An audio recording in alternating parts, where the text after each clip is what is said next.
Hi hello friends, my name is Ravi. మీరు చూస్తున్నది RK village diaries YouTube channel. Friends, Bengaluru మార్కెట్లో ఉల్లి ధర, అలాగే కర్నూలు మార్కెట్లో ఉల్లి మిగతా పంటల ధరలు ఎలా ఇప్పుడు చూద్దాం. అంతకంటే ముందు ఫస్ట్ టైం మన ఛానల్ చూస్తున్న వాళ్ళైతే ఖచ్చితంగా సబ్స్క్రైబ్ చేసుకోండి. అలాగే లైక్ చేయండి, కామెంట్ చేయండి, షేర్ చేయండి. ఫ్రెండ్స్, ప్రతి ఒక్క రైతు దగ్గరికి ప్రతి ఒక్క మార్కెట్ రేట్ అందాలనేది మన ఛానల్ యొక్క ధ్యేయం. ఖచ్చితంగా లైక్ చేసి సబ్స్క్రైబ్ చేస్తారని మనస్ఫూర్తిగా కోరుకుంటున్నా. ఓకే ఫ్రెండ్స్, వీడియోలోకి వస్తే బెంగళూరు మార్కెట్ రేట్లు వచ్చేసి తేదీ వచ్చేసి 18/1/2025కి సంబంధించినవి 190 ట్రక్కుల వరకు వచ్చాయని చెప్తున్నారు. 38,706 బ్యాగులొచ్చాయి. గర్వా కలర్‌లో వచ్చేసి ఫుల్ పెద్ద సైజు వచ్చేసి 3,500 నుంచి 3,700 వరకు. పెద్ద సైజులో వచ్చేసి 3,300 నుంచి 3,500 వరకు. ముక్కాలు సైజులో వచ్చేసి 3,100 నుంచి 3,300 వరకు.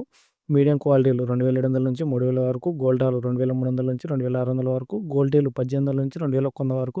జోడాలంటే పంగలు వచ్చేసి 1,500 నుంచి 2,000 వరకు అండి. గర్వా కలరు సోలాపూర్‌వి ఒక రకంగా నీటు మాత్రం వచ్చేసి 2,000 నుంచి 3,000 వరకు. రెడ్ కలర్‌లో వచ్చేసి 2,700 నుంచి 3,200 వరకు వెళ్ళాయని చెప్తున్నారు. ఇవన్నీ 100 కేజీల రేట్లండి. రవి జేపీ ట్రేడర్స్ వాళ్ళు అందిస్తున్నారండి. వాళ్ళ ఫోన్ నెంబర్ కూడా ఉంది. బెంగళూరు మార్కెట్‌కి సంబంధించిన రేట్లు ఇవన్నీ. ఇప్పుడు మన కర్నూలు మార్కెట్ రేట్లు కూడా చూద్దాము. ఓకే ఫ్రెండ్స్, తేదీ వచ్చేసి 18/1/2025కి సంబంధించిన రేట్లు ఇవి. అలాగే వేరుశనగకాయ, పూల విత్తనాలు, ఆముదం, వాము, మొక్కజొన్నలు, కందులు, శనగలు, ఉల్లిగడ్డలు, ఎండుమిర్చి, కొర్రలు, మినుములు, సోయాబీన్, సజ్జలు వీటి ధరలు అయితే మనకు వచ్చేసాయి. ఉల్లిగడ్డలు అయితే లాస్ట్‌లో చెప్పుకుందామండి. ఇప్పుడు వేరుశనగలు వచ్చేసి 654 క్వింటాలు వచ్చాయి. రూ. 3,116 నుండి రూ. 6,236 వరకు వెళ్ళింది. పూల విత్తనాలు వచ్చేసి 2 క్వింటాలు వచ్చాయి. రూ. 4,530 తక్కువగాను ఎక్కువగాను వెళ్ళింది. ఆముదం వచ్చేసి 262 క్వింటాలు వచ్చాయి. రూ. 5,189 నుంచి రూ. 5,563 వరకు వెళ్ళిందండి. వాము పోటు ఎటువంటి సరుకు వచ్చలేదు. మొక్కజొన్నలు వచ్చేసి 14 క్వింటాలు వచ్చాయి. రూ. 1,900 నుంచి రూ. 2,330 వరకు వెళ్ళాయి. కందు ఉడకలు వచ్చేసి 3,377 క్వింటాలు వచ్చాయి. రూ. 506 నుంచి రూ. 4,469 వరకు వెళ్ళాయండి. కందులు వచ్చేసి 3,695 క్వింటాలు వచ్చాయి. రూ. 3,000 నుంచి రూ. 8,001 వరకు వెళ్ళాయండి.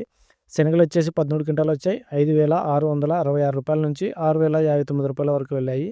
ఎండుమిర్చి వచ్చేసి 311 క్వింటాలు వచ్చాయి. రూ. 4,490 నుంచి రూ. 14,000 వరకు వెళ్ళింది. కొర్రలు వచ్చేసి 273 క్వింటాలు వచ్చాయి. రూ. 1,803 నుంచి రూ. 3,111 వరకు వెళ్ళాయండి. మినుములు వచ్చేసి 125 క్వింటాలు వచ్చాయి. 3,100 నుంచి రూ. 8,109 వరకు వెళ్ళిందండి. సోయాబీన్స్ ఎటువంటి సరుకు వచ్చలేదు. సజ్జలు వచ్చేసి 39 క్వింటాలు వచ్చాయి. రూ. 2,059 నుంచి రూ. 2,359 వరకు వెళ్ళిందండి. ఇప్పుడు ప్రధానంగా ఉల్లిగడ్డలు చూసుకున్నట్టయితే 292 క్వింటాలు వచ్చాయి. రూ. 1,237 నుంచి రూ. 2,389 మధ్యస్థంగా వెళ్తే రూ. 2,651 వెళ్ళిందండి. నిన్నటికి ఈ రోజుకి ఏం పెద్ద తేడా రేట్ అయితే తేడా లేదు. ఒక రూ. 100 రేట్ తేడా మాత్రమే ఉంది. నార్మల్‌గానే నడుస్తుంది. గత వారం 10 రోజుల నుంచి ఇదే రేట్లే నడుస్తున్నాయండి. ఓకే ఫ్రెండ్స్, ఈ వీడియో చూసినందుకు మీ అందరికి కృతజ్ఞతలు చెప్తూ అందరూ బాగుండాలి, అందులో రైతు ఉండాలని మనస్ఫూర్తిగా కోరుకుంటూ సెలవు తీసుకుంటున్నా. Thank you friends.